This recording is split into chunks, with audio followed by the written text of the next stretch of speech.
আচ্ছা, এই সেই অকর্মা মেয়েটা।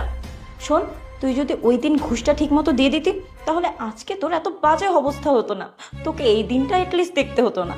আরে মা, তোকে কি বলবো, আমার ক্লাসে না ওর মতো অনেক স্টুডেন্ট ছিল, কাউকে আমি পড়াতাম না, যাতে ওরা ক্লাস শেষে আমার কাছে টিউশনি নিতে পারে আর আমাকে টাকা দিতে পারে।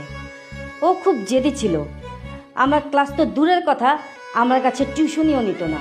আমি ওদেরকে ভালো নাম্বারও দিতাম না, তারপরেও যেন কীভাবে যেন পাশ করে ফেলতে হবে। ম্যাম, আপনি আমাদেরকে নিয়ে এসব চিন্তা করতেন, আর এদিকে আপনার উপর আবার ট্রাস্ট করতাম।